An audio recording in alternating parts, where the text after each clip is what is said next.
my internet went really shit last night, and I just went to do a speed test when I came on here, and it was still saying 0.29 megabytes. It's like, oh God's sake! But I just rebooted the router, and now it's back up to like 100. My internet went really shit last night, and I know, yeah, Yeah, we heard you.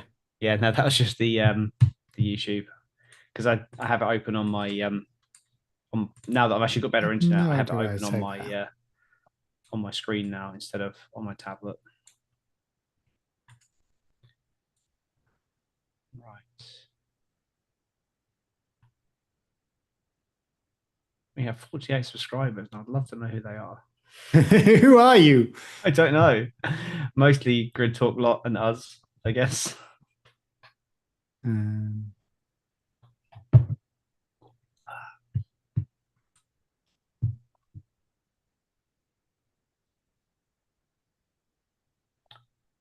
Cool.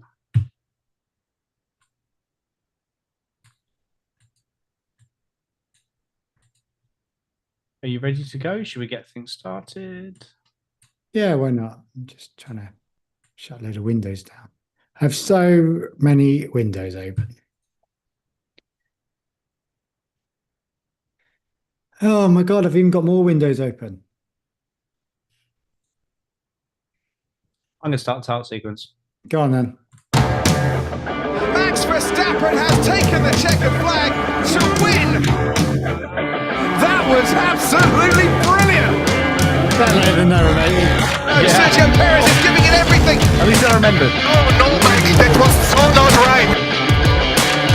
Oh no, Alex, that was so not right. Unbelievable stuff. So not right. To each other goes Valtteri Bottas and Sergio Perez. Bottas took out both their components. And at the back, that's George Russell out of this race. Daniel Ricciardo makes contact there with Kevin Magnussen, and there's a second contact. Oh wait, that's still not working. What's not working? Owen's still not working. He goes, before I get accused of bunging off work, I'm reading up on trying to remove drift in a sensor to get a repeatable measurement from it. And this past weekend is fascinating to me. You're still not working, mate. It's still not working if you're listening to us in the background. I mean, technically, I can't read and listen at the same time. Yeah, I'm not working now. I'm not working as of 8 minutes ago. I was still working on my own stuff. It's quite in the background, quite fun. Unfortunately, I can't do that. Yeah, I can't work from home. Unfortunately, I need a long throwing arm if I do. Can you imagine being a postie from home? Woohoo! Yeah. No. So yeah, we're doing a podcast. Why not? Now it's not been as long as most of you think. Yeah. Because we did do a podcast about a month ago, and I realized that I never uploaded it. Yeah. Oh, did you? The last one I didn't upload. Wow. So I might. So it was a YouTube special. Yeah, it's a YouTube special. So the last one we had, it's on YouTube, but it's not on Spotify. So and it's not on all the other platforms. So I might upload it when I upload this one, if I can find it. Yeah, but we did do one last race. So yeah, we're doing well still. Yeah, no, it's good. It's all good. It's all fine. So I think according to the Spotify stream, I think this is probably only like our third podcast of the year, but it's actually our fourth. So we're doing well. We're only 9 races in. So One every 2 races. I think we made the executive decision that if we aren't able to record by Wednesday, then we're not doing it because like there's no point doing a race review on a Thursday because no bugger's going to listen to it and. It's just like, wow, what's the point? To not do anything than do something. So and also we're always so busy at the moment with different life things and just going on. Yeah, which is fair enough. This is just our hobby. Yeah, you are crazy busy with work, and you also have 3 children and are building your own house and stuff. So I think that's fair enough. I have the excuse of 1 child, so it has got crazy for me, and I do have other stuff as well. But I don't have as much as an excuse as you do. So so that's fine. So I can't even remember what happened in the last race. That was where were we? Where was the last race? Not Monaco, but the one before that. Imola. Oh yeah. I don't know. I can't Was it remember Imola? much about I it. think it was Imola. Yeah, can't remember much about it, so I'm not even going to talk about it. Right. So Monaco. What did I have? Max Verstappen won. Oh, Lando Jesus. Oscar. I don't know. I have And no then idea. Hamilton fourth. Is that right? Hamilton fourth? Yeah, I think you did well. Was it? Where was Leclerc?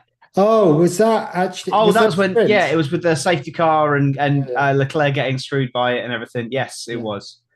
Yeah, yeah, because Hamilton started on hards and went long. Yeah, and Yeah. Antonelli and Ocon DNF'd. That's right. Yeah. Okay, well that was Imola. We don't care about Imola. No, So because let's actually, move on. this race was more interesting. Well, it was interesting, but not good. No, sorry, I enjoyed it. I thought this was the best Monaco they've ever had. I don't think it's the best Monaco we've ever had. It was certainly better than the incredibly low bar of last year. I know, no. I like Monaco is always the most boring race. Like it is. Yeah, I agree with you. Parade race. Okay, this wasn't the go racing race that they kept saying. They kept going. Every driver and every team principal kept going on about. But I don't want to. No, sorry. F1, as many people keep saying, is a team sport. It is not an individual sport. And thus, they played a team sport this time. It was all about strategy. I would love to have Bernie Collins there, and I'm gutted that she wasn't on anything to have her view. It was like the one race where strategy was the main thing. And I thought it was a really interesting race. And I thought it kept up tension. It was interesting. It was hilarious at the same time. Like, I'm not gonna say that I wasn't on the edge of my seat. There was no racing. There never is racing. Yeah, Monaco. so if you can't race, every year people are surprised when it's a shit race or not a race. But that's always been the case. And people say about race in Monaco. That is, People say that these cars are too big. Well, I challenge anyone to go and watch a race from the early 2000s or from the 90s and show me a good Monaco. 1992, my earliest memory of like passionately watching Formula One is Nigel Mansell behind Ayrton Senna for like 12 laps in Monaco and unable to pass him despite having about a 3-second lap advantage. Even in Formula E, Formula E, they can overtake. They can. But they've got a lot more. They've got a much bigger speed differential because of like the. But even so, even before they had the modes they've got now, they were still able to overtake a lot more. But it's because they're going a lot slower.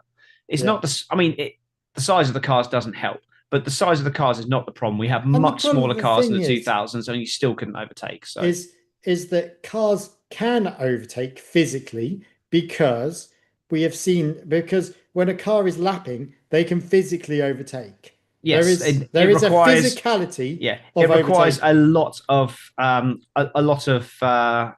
these both drivers kind of allowing it to happen. Yeah. You can.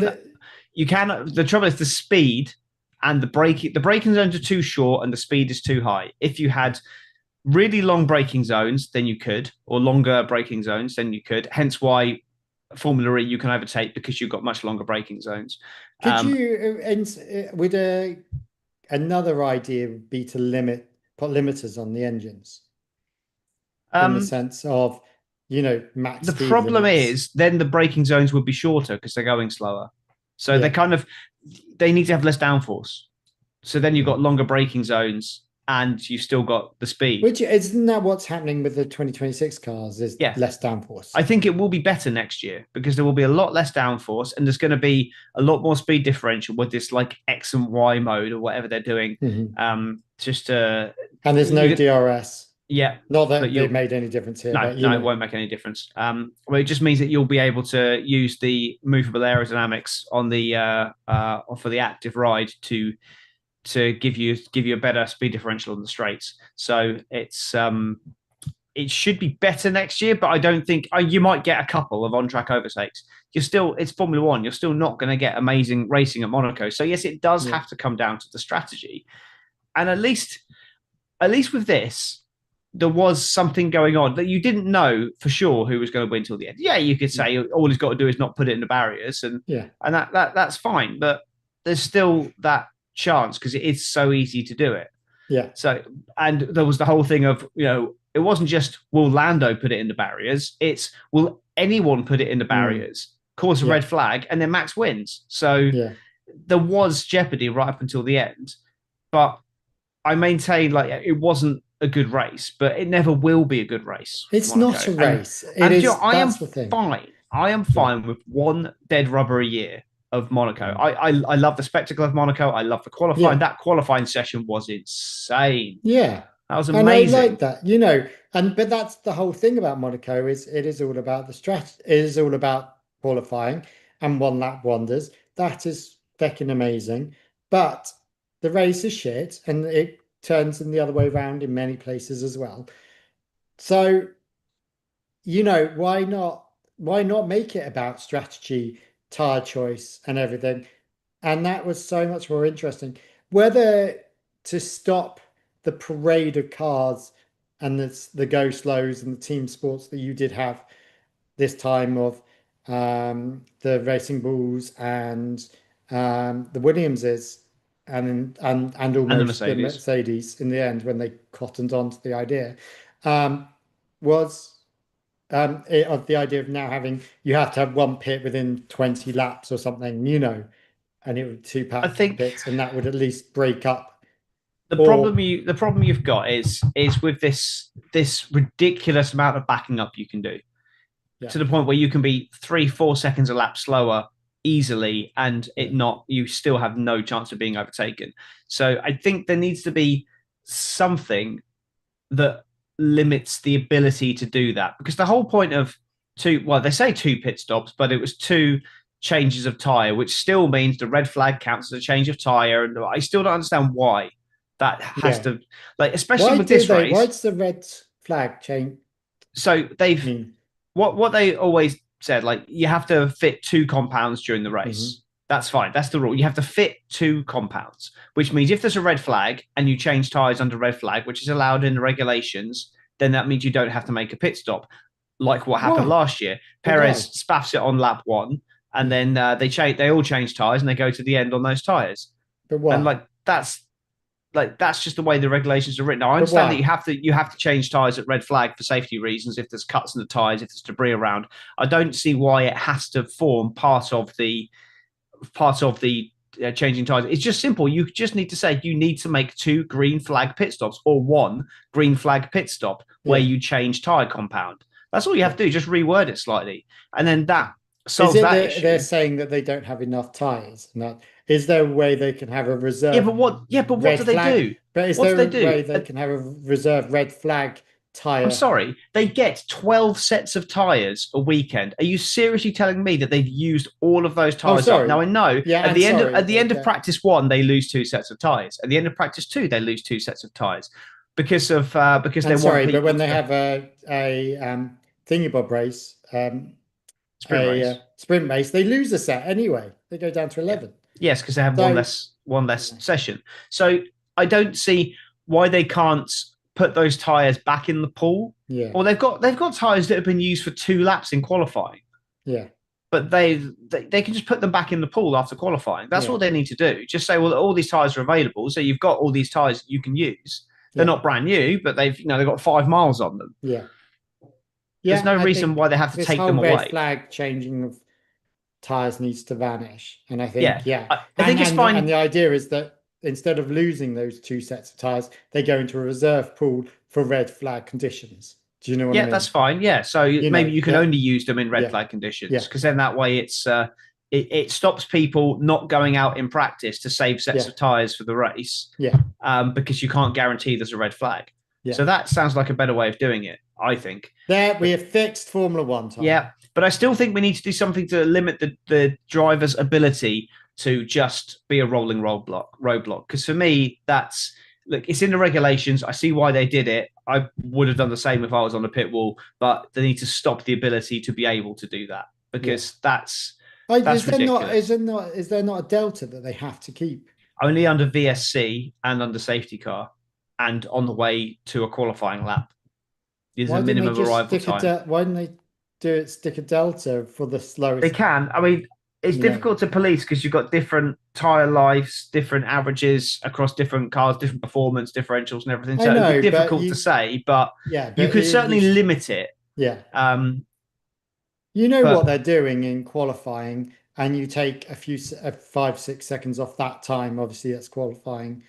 And obviously, if the problem would be policing that when, say, there's a crash in front of you and you have to go round it. Yeah, I think those kind of stuff. There's mitigating circumstances. There's definitely a way they could do it if they just need to a green flagged.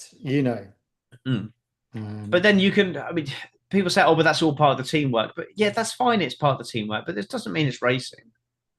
No, but it is. Do you know what used to be teamwork? When they used to say, "Oh, so and so's broken down. You come in the pits and give them your car." They used to do that. That was teamwork. But they put a rule against that. So why can't they put a rule against this? Yes, I know it's teamwork. Doesn't mean that you have to do it. But then, to be honest, is there any advantage to watching 25 cars go around really fast and not actually overtake each other versus this teamwork that actually happened? Well, it's fine if they're pushing. Like pushing for 78 laps of Monaco. I mean, who is it? Was it Hadjar? Said that he just got really bored. Yeah. It's like it wasn't even a challenge. He was just driving around and just like, oh well, here I am. Yeah, this is the time I've got to go at. I've made my pit stops because my teammate has slowed everyone up. No one can overtake me.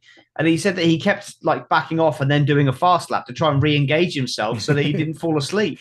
It's like, I'm sorry, but it's supposed to be, people are supposed to get out of the cars and be on the verge of collapsing because they've been working so hard. So we need to find a way to get it so that Monaco's back to that level. And it's back to a challenge. It's great when it rains. It's fantastic when it rains, but we can't rely on that. We can't have sprinklers or anything like that. Are you going to do George Russell sprinklers? No.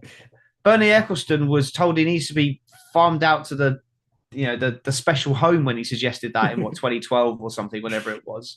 So no, I'm never going to entertain that kind of rubbish. Yeah. I mean, they'll just work on and you don't want to cause unnecessary danger. And that's the thing. That's what George Russell was trying to say, that it was dangerous. I don't think it was dangerous. He was clearly trying to game the system, and he admitted afterwards, he did, and he finished higher by doing that. Still didn't get any points, but Toto Wolff reckoned that the strategy that they had lined out, if they'd have qualified where they needed to be, or where they could have been, they would have got a 1-2 as things have panned out. Because if they were the first team employing that strategy, then they potentially could have been. Yeah. So you can't allow that. You can't allow a team to get a 1-2 who are nowhere near the pace of the front team. Yeah. That's no longer teamwork. That is broken. But no one got a 1-2 that were nowhere near the front. Are you talking about Williams? They were 9th and 10th. No, so I'm just saying that Hadjar was in 6th, which was a bit hilarious, especially when Tsunoda was in 14th, 15th. Just one of those things, isn't it? I don't know. It's Hadjar. I mean, is that second Red Bull that shit, or was it just Tsunoda being shit? I don't think it is. I think that second Red Bull is so shit. Well, Max was over a 10th off pole, which is the biggest margin of the year for pole. It's been under a 10th of a second in every race so far this year. So it is so close qualifying, and that's why it's so important. That's why it's such an impressive lap for Norris to take that pole. Yeah. But the Red Bull was the furthest it is off, and because it's so, I've got the gaps here. Let's have a look at. He ended up in 4th, and I think he's been driving the best he has ever driven. Yeah. So qualifying, let's have a look. Where was it? Where is Yuki Tsunoda? He qualified 12th, didn't he? Yeah, because he was in Q2. So 1:11.4 was his best lap in Q2. So, and 1:11.7. So he's still 1:10.7, sorry. So he's quite a way off, actually, to be fair. There was a big gap. 11th, 12th, and 13th. Sainz, Tsunoda, and Hulkenberg. They're all quite a way off, to be fair. That is a bigger gap than I thought it was. But yeah. Sorry, I'm trying to call my dogs in. And I've only got one dog here. Where's that, Jenna? They're all being naughty. Yeah, so it was a fairly big gap, to be fair, 0.3 of a second. But the gap back to Verstappen in Q2, a 1:10.9 plays a 1:11.4. It was half a second. Yeah. That's too much. Yeah. Especially, they're dropping out of that performance window, but that is too much still. I think we always knew that Tsunoda wasn't going to be the answer, but he probably would have been a better option than Lawson and probably should have got the nod. What should be happening now is Lawson should be putting pressure on Tsunoda to get that seat, having Tsunoda being the one that was picked to take it in the first place. Yeah, and if they put Hadjar in that car, that just shows the whole system is completely broken, because then they'll just break another young driver. Yeah. No, I hope they don't put Hadjar in. Hadjar seems to be in the right place at the moment. Yeah, he's got. I would love to see much more benign Hadjar car back in there. Much more benign car. It's much easier to drive. It's just a much more careful package. So I hope he doesn't. But should we talk about McLaren, the dynamic there, and Lando's performance, Oscar's performance? Go on. I know that. Go on. You say what you want to say. I think I completely think that Lando's found a little bit of his mojo back. It is hard, that dynamic, because they're both now up there. What can they do? They've got to battle each other. That's the only thing. And it's the Nico Hamilton rematch almost. Do you know what I mean? It's something similar to that. And that's, it is what it is. It's going to be interesting, because now we've had the last race before the tech directive of the new front wings coming in. Just ask Owain what he thinks about those, because he did a great example of he did a great explainer on it on the Spain preview last night, which is coming out today, I think, for Grid Talk.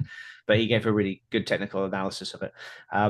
But is this new technical directive? Yes, so it's effectively the front wing. It's a reduction from 15 millimeters allowable flex to 10 millimeters allowable flex. So it's 1/3 less flex allowed under the load tests, which they do while the cars are stationary. My thought is that the McLaren cars are not getting their wins from the ground effect. Because it's the airflow. It's the airflow across the car, and then it's the tyres. It's the tyres and the cooling of the tyres. So if everyone else figures out the tyre saving, I think then McLaren will be vulnerable.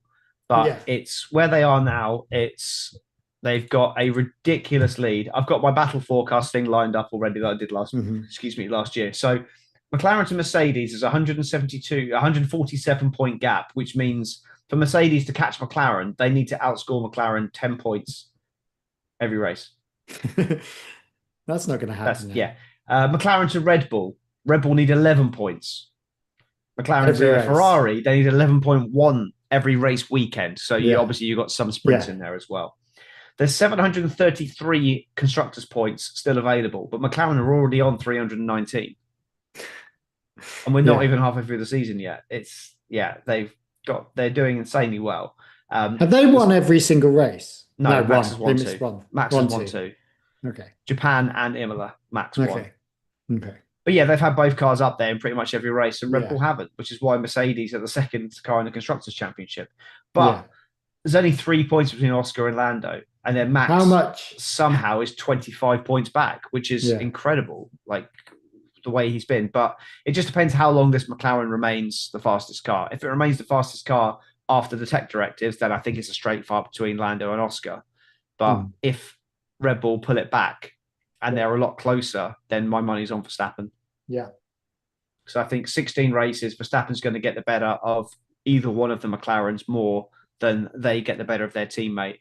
But I do think that Lando's problem this year has been qualifying, and I don't think it's Oscar just getting better, because Lando, you see, as a great sample set, in a car that wasn't the fastest, he was able to put it on the front row and fighting for pole in races like Imola and Belgium for years, and Austria. For the last 3 years, he's been able to do that because they're tracks that he's very, very good at.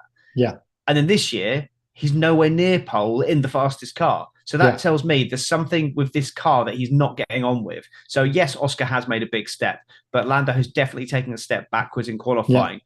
This time round, I think he was on it from day one. At no point this weekend did Oscar look like he was a quicker guy. Yeah. And if this is now something that he's figured out about this car, then I think he's the favourite now. I think he will go on a run and I hope. put a gap I in. don't care who of them two wins. He sits here wearing a Lando top, but I don't care who of Lando or Piastri. Norris or Piastri. I think they're both deserved winners this year. Obviously, I'm going to say I want Lando Norris to win, but genuinely for the sport, I think Lando deserves it more because of what he's done. He's the one that committed to McLaren when they were so bad, and there was a lot of interest in him from elsewhere. He's the one that's Piastri, who could have gone with Alpine, who were possibly the better team when he was looking at signing to them. Well, I think you always knew that McLaren had more going on. Yeah. And whether Alpine would have outdone McLaren, I don't know how Alpine are still going, to be honest. They won't be. They won't be for much longer. Rudderless, Yeah, they won't be for much longer. I'm sure we'll talk about them later. But I just feel that this year I feel should be Lando's, and then after that, like, all bets are off. I'm not saying they should actively slow Piastri down. I'm not saying that at all, but I just hope, like, for Lando, given how much that he's put into this team in the last few years, I think he deserves a clear shot at the title. Yeah. And then after that, whether he wins it or not, it's all gloves are off. Yeah. Ruby's on. Hi, Ruby. Hi, Ruby. Yes, a live thing. Basically, me saying that he liked the Monaco race. Tom, of course he did. Trying to be the ever diplomat on this one, but I just said it's.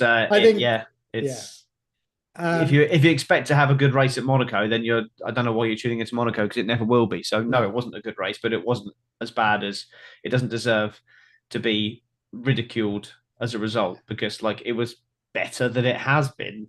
Yeah. But don't expect it to be good, because it never will be unless it rains. I mean, look.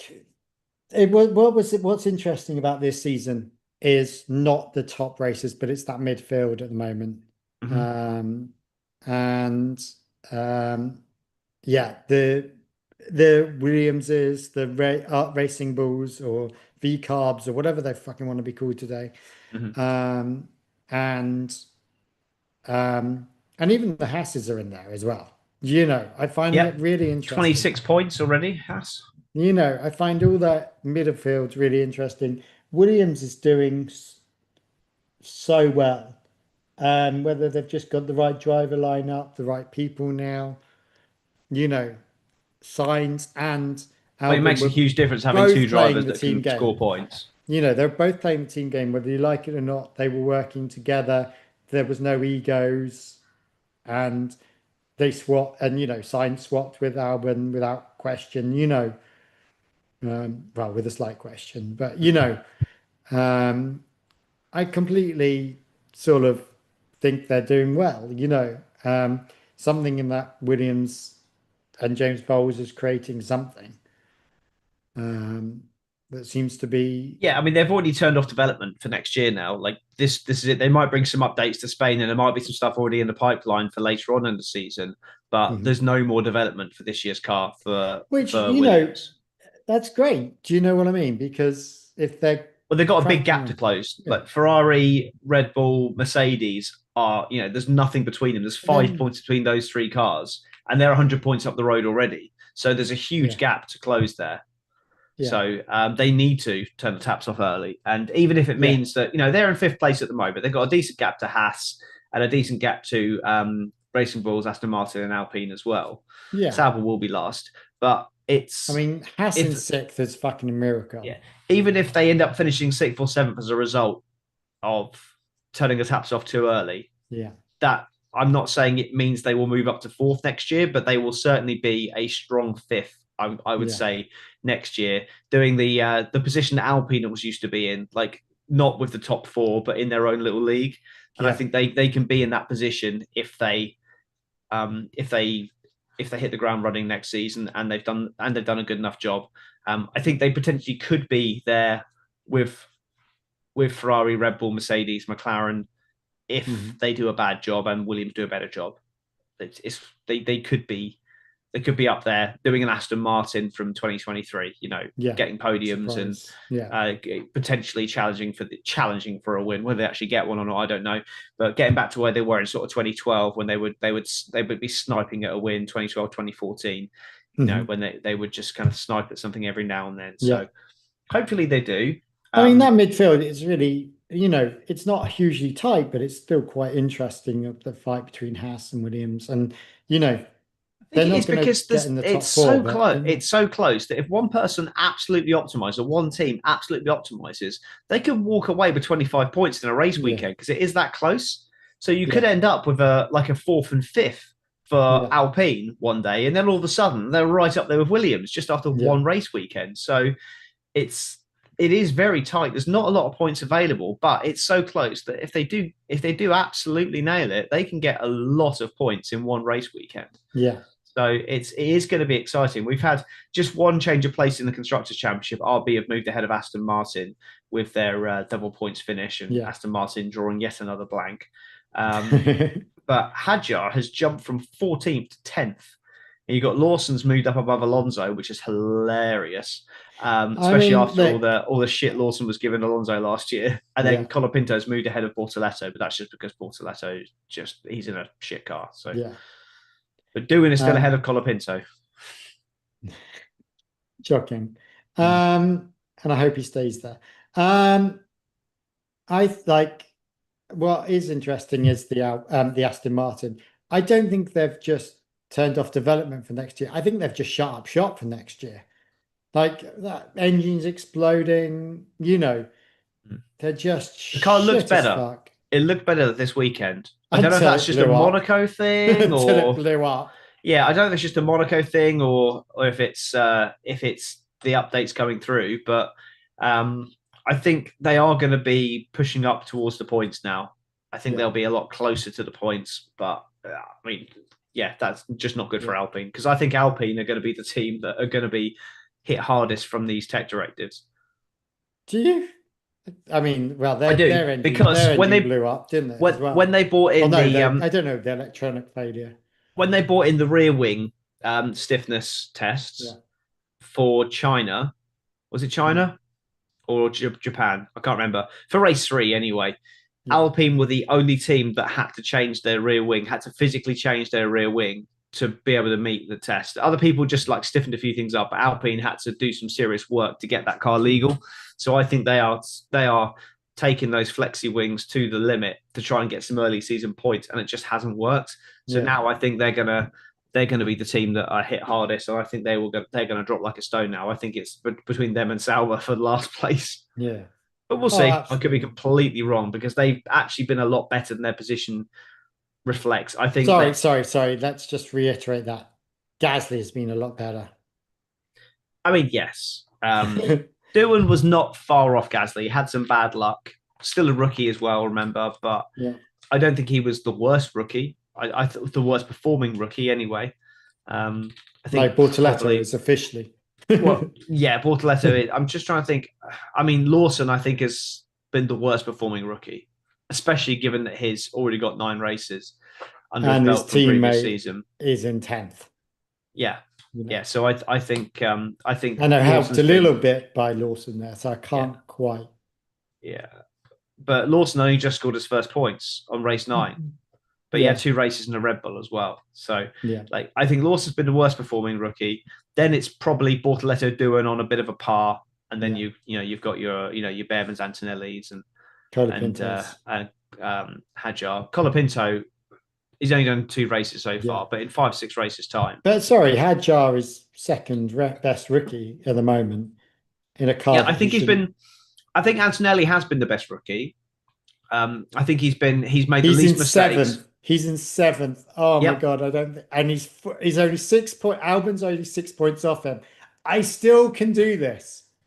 Yeah, Hamilton passed him last race. Hamilton went ahead of him. Do this. You can, but it's 7 or higher, isn't it? Yeah. But it's all on Albon. That's my only hope. I mean, if Snowder sorts himself out, he could be up there with Antonelli. He's only 30 odd points behind. This is a bit unfair at the moment because Snowder came in late into that Red Bull. Yeah, but Lawson was in that car and he didn't get any points. So yeah, it's down to, because I said it was between, it was all about whether Lawson could be up there or not. So no, it's to be honest, I'm confident. Hope is on Snowder or Albon. I'm confident on my bet. Anyone who's not entirely sure what we're talking about, we have a bet. Antonelli to finish 7th or higher in the championship is my bet. Carl says 8th or lower. And then the loser has to do a naked podcast. So, I'm confident. He's currently on 7th. So, look, he's teetering. He's there. He's fine. He's had a bit of bad luck as well the last couple of races. He will be fine. Yeah. He's had 2 retirements in a row, whereas Albon's had double points finishes. So he'll be fine. Hamilton will probably pull away from him. He probably will finish 7th, to be fair. But he will improve, and there'll be a nice gap. So that'll just be annoying you that he'll be. Yeah, I want it to be still up for grabs in the last race. Yeah, I do too. I'd love it if it was between Albon and Antonelli, and there was like 3 points between them. Yeah, 2 points between them. That'd be hilarious. That'd be good. What's Ruby said? My bold prediction for this race was Alonso's pointless streak to continue despite qualifying Q3 and running into points. That did happen. Well, my bold prediction for Barcelona in the Grid Talk prediction league was that the Alpines are not going to be shit and are not going to do shit strategy. So I don't know where I've got that from, but that was my bold prediction anyway. So we will see. So Ferraris did well. Yeah, well, yeah. I mean, Hamilton could have done better, bearing in mind. I think he was always going to be there after his grid drop. Yeah, he could have been 1 place higher behind them. He could have been 1 place higher, and that was it. To be honest. Yeah, he doesn't know what's going on. He can't work out why he was 45 seconds behind everyone else. I think a lot of that was due to the traffic in the early stages. Oh, yeah, but blaming traffic, it's like everyone was stuck in traffic. He was 25, 30 seconds behind, but by the time he cleared those guys, and he'd used the most of his tyres trying to stay with them and get ahead of them. First time he got clear air, he was already 25 seconds off. So that counts for some of it. I'm not saying it counts for all of it. So that's 25 seconds. Where's the other 20 seconds? Yeah. So he's still too far back. Yeah. But yeah, I don't think he's not 45 seconds off Leclerc across a race distance. He isn't. No. 20 over 78 laps is better. It's still not great. He still should be closer than that, but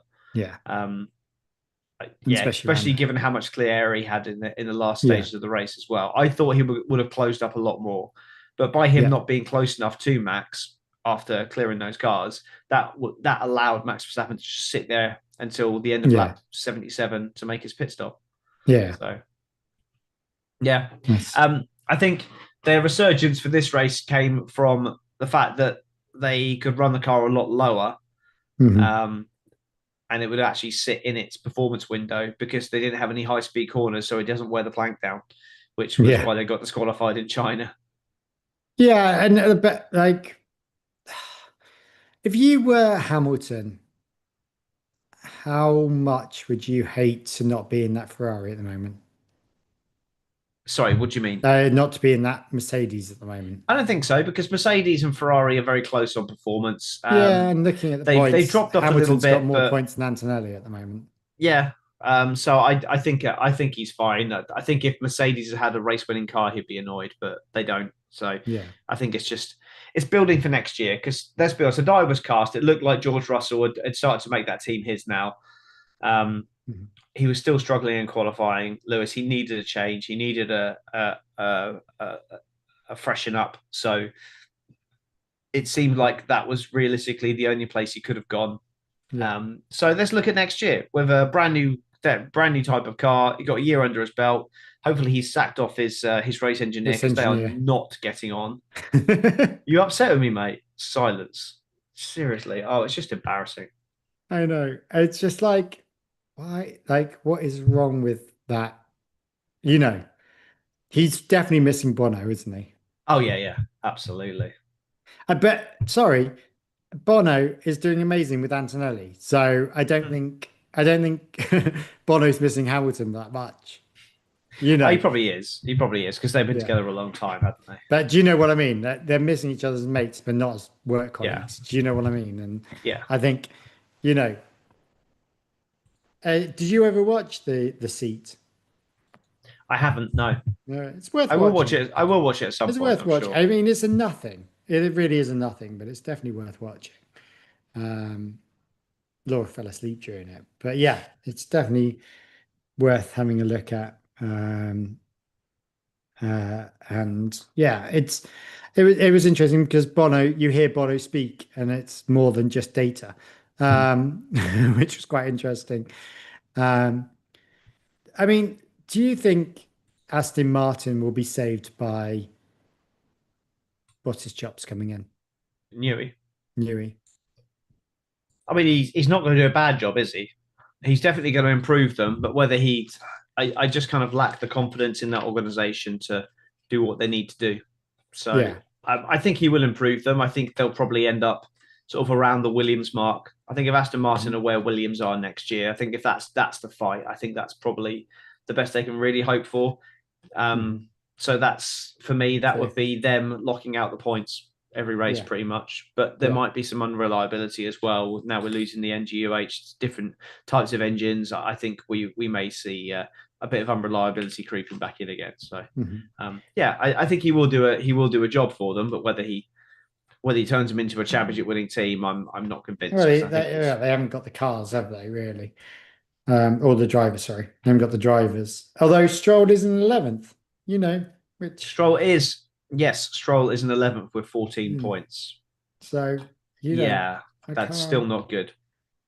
Yeah, it's behind still Ocon not good, Haas. but it's better than Alonso, who has 0 points. He does have 0 points. He has been unlucky, but he is the unluckiest driver. I'm here for it. I'm here for it. Yeah, what, him being the unluckiest driver? Yeah.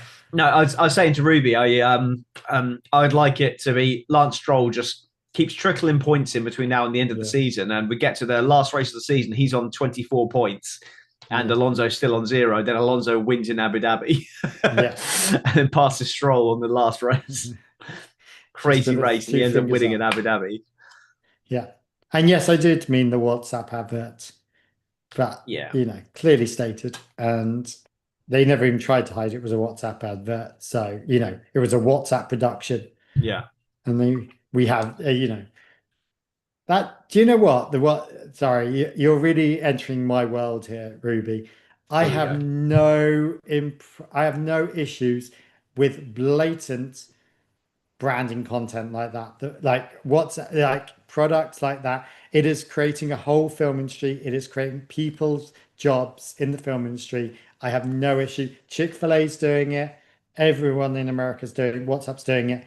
That is what you're going to get more. Product placement has always been in the place already. Sorry, you are sat there watching advert after advert when you watch Formula One. How many times have you seen the Rolex advert? How many times have you seen anything else? You are watching, like, literally, I get that. The problem with me is because my brain, there's so much branding in Formula One, my brain actually hurts watching like all the outfits. My brain clicks to all these brands and images and logos and everything, and I end up sitting there looking at how the content, how the advertisement boards are all like made and things, and that's what I'm looking at because I'm weird. But if I'm picking up on that, and lots of other people, and that's subliminal, having a WhatsApp advert in the seat is a huge thing, and I don't think that's a problem. You still you're bombarded with Mercedes or even the brands of different things. So there you go. No, that's fair enough. That's fair enough. It's like, I agree with you. It's this product placement has been in F1 since the 50s. So I don't think it's a problem, so long as it's not covert, as long as it is. I prefer when it's blatant. Compared like, actually, the covert stuff really annoys me. Like, as Ruby just said, when they're itching their faces to show their watches. Yeah. Do you know what I mean? Or the fact that what was it? There was something that Max can't wear a hat or has to wear a hat for so many things. Yeah. The branding Jackie content. Stewart used to have his shirt tailored so that one arm was shorter than the other, so that his Rolex was always on display. Yeah. Because that was part of his sponsorship deal, that he would always be Rolex wearing a Rolex. Yeah. So it's like, it's been around forever, and it will continue to be there, whether we like it or not. And like you said, I think I prefer it when it is just in your face. I don't like it when if you watch the Indy 500 and you've got stuff where they say they go to an onboard camera and say, this onboard camera brought to you by Mr. Fargle's ice cream or something. It's like, no, it's not. They just gave you a shit ton of money to have their logo on the camera. It's like, they didn't make the camera. They didn't install it in the car. I just, that annoys me. And then they were talking about the fuel. And whenever they made a pit stop, they're saying, and he's filled up with... He's filled up with Shell fully sustainable fuel. It's like, fuck off. Sorry, we do have a car in this that is branded by a drinks company. I mean, come on, that's fine. Another one that's branded by a crypto or betting company. I don't even know. It's obvious. Yeah, it's obvious. It's fine. Mind. If it's in your face, why it's in your face. Everyone's getting so annoyed, and I'm not saying Ruby was. I think she's just joking here. But people are actually getting annoyed by it being a WhatsApp advert. And I was like, dude, you watch Formula One. Like, the whole fucking thing's a fucking advert. It pays for everything. Stop your moaning. Get watching. Yeah, it's fine. Like, if people get offended by it, that's fine. I'm not annoyed by it. I mean, myself, but they were really trying to fucking wangle it in there. It was quite funny. Yeah. Yeah. Right. Should we do driver of the day? Yes. Okay. Who's yours? I think it's Lando. Lando was mine. Yeah, I can't really. He didn't fault anything. He didn't do anything wrong. He didn't fuck up the start. Well, he almost did. He almost did, but he didn't. Double front lockup. But yeah, apparently he was such a slow speed when it happened. It's in such a slow part. I said that at the time. People were saying on the commentary, I don't know what, because I was on F1 TV. I don't know what Sky was saying, but they were saying that might be a really bad lockup and it might affect things later in the race. But I thought, to be honest, it was so late in the braking phase, then I don't think it would have caused that much of an issue. So he was going so slow when it happened, it would have been fine. So that the only mistake of the day for him. I can't give it to Hadjar. A lot of people said Hadjar, which is fine. It's a fair perspective. He had a great result, but he got the result because his teammates slowed up. Yeah, and I can't support. And that sorry, strategy. when a guy says that he was bored racing. Yeah, exactly. He wasn't racing. Like Lando had Leclerc on his back, the home hero that had the fans behind him, the entire race. Like he pulled out a little bit of a gap occasionally, and then at the end he had Verstappen in front of him. He had Leclerc up his ass. He was getting no help from his teammate, which why should he? And he still kept it clean, and he got the result. So for me, it's Lando, because the pressure for that win would have been absolutely huge. He had far more pressure than anyone else had in that race, because everyone was just driving around knowing they couldn't overtake. So for me, it has to be Lando. But yeah, I get why people are saying Hadjar. I don't understand it, but no, I agree with you. Dick of the day, we've had a couple of nominations in the chat saying Russell. And the person that decided 2 stops was going to fix it. Well, you're wrong, Ruby. They're not a dick. I'm sorry, but that's not a dick move. That's trying to work out how to solve the problem that is the dick that is Monaco. I mean, Monaco's a giant fucking penis at the best of times. Yeah, I get I think it was a rushed decision. Like from F1, I think I wouldn't call them dicks for the decision to try it, because at least they tried it. And it wasn't like there was a. What's the definition of insanity? Doing the same thing over and over and expecting a different result? It's the same thing every year at Monaco. At least we tried something different. Now, I think it was half baked. I think they could have like workshopped it with the teams and been like, right, well, what would you do in this scenario? Oh, well, we just back up and all that kind of stuff. And then they say, okay, how can we mitigate that? How can we stop that from happening? So if they just thought about it a little bit more before just throwing it in, because it all seemed very last minute. And then just try it and then see what happens. Yeah, I don't think it was a dick move at all. No, I'm glad they tried something. We proved that it didn't. I don't think if this race pans out exactly the same if it was a mandated 1-stop or a mandated 2-stop, I don't think the result changes. No. I think it's exactly the same start and finish order that we have now. So Yeah. I don't think it affected the race. I think we would just be moaning about Monaco in general rather than the 2-stop. Yeah, it added some jeopardy. So it just and meant that at they the end, needed that. It needs something. Yeah. You are not going to have a race where they can speed around Monaco. It's not going to happen. Because let's be honest, if it was a 1-stop, then Max would have done exactly the same thing. He started on the hard tyres. He would have just ran the hard tyres to 77 laps and stopped at the end anyway. So the same thing would have happened. We still would have had the red flag jeopardy, and we would have had the same finishing positions. It wouldn't have made any difference having a 1 or 2 stop. So I'm not going to say that. I can't believe you're not suggesting Russell for Dick of the Day. I'm sorry, I wasn't. I am giving my suggestion for Dick of the Day. I am. Owen has suggested Dick Russell for Dick of the Day. Yes, look. I agree. It was a dick move. Oh, he's braking like what was he said? He's driving erratically. Like, no, he was nowhere near him in the braking zone, and then he just drove around him in the hairpin, not the hairpin, in the chicane, and said, "Oh, he was just driving erratically." And then he got the drive through, was pissy about it, and then still finished harder than he would have done if he'd have stayed there. So get over yourself. So no, I agree. I think it's Russell. Yeah.